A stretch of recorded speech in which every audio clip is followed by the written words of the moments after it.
L'écologie industrielle et territoriale est à l'image des écosystèmes naturels qui se caractérisent par des échanges de matière et d'énergie entre les espèces d'un même milieu. C'est tout l'intérêt de cette démarche.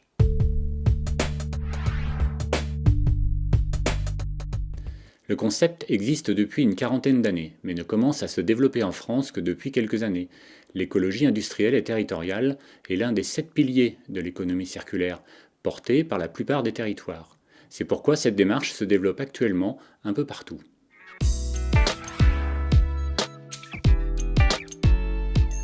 L'écologie industrielle et territoriale utilise la substitution et la mutualisation des flux et des services entre les entreprises. Les déchets, l'eau, l'énergie, les services, les déplacements sont autant de leviers pour développer ces échanges.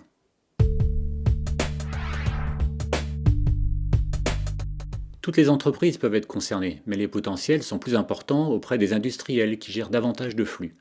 Pour les entreprises de services, les synergies de mutualisation sont plus adaptées.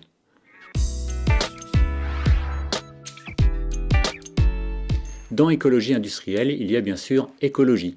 C'est donc en premier lieu une démarche environnementale pour limiter l'impact des activités industrielles. Aujourd'hui, beaucoup d'entreprises y sont sensibles. Elles peuvent aussi réaliser des économies substantielles sur leurs flux, donc être plus compétitives.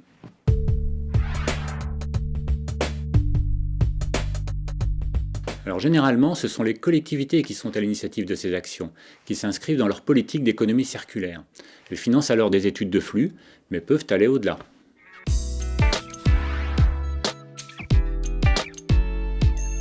Il existe deux approches. La première consiste à réunir les entreprises d'un même territoire autour de la table pour qu'elles trouvent elles-mêmes les passerelles et les solutions. La seconde s'appuie sur un diagnostic des flux afin d'impulser des préconisations.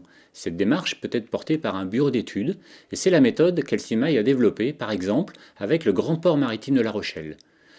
Nous y avons analysé les flux de déchets, d'énergie, d'eau, de matière, de transport auprès des entreprises. À partir du diagnostic, nous avons mis en place 8 groupes de travail thématiques qui se sont réunis chacun 4 fois.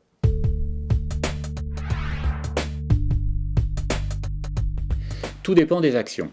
Certaines peuvent être mises en place rapidement, par exemple lorsque les déchets d'une entreprise correspondent exactement aux besoins d'une autre. D'autres actions nécessitent d'être expérimentées, ou d'autres encore demandent des études plus approfondies, par exemple pour mettre en place un méthaniseur. Et pour mettre en place une gestion collective des déchets, il faut le temps de lancer un marché public.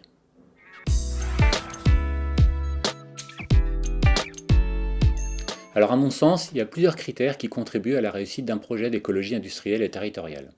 1. Une collectivité volontaire qui impulse le mouvement. 2. Des entreprises motivées qui ont compris qu'elles ont tout à gagner. Je dirais ensuite un animateur dédié qui fait vivre la démarche dans le temps. Et enfin, un accompagnement par un bureau d'études ayant des compétences environnementales.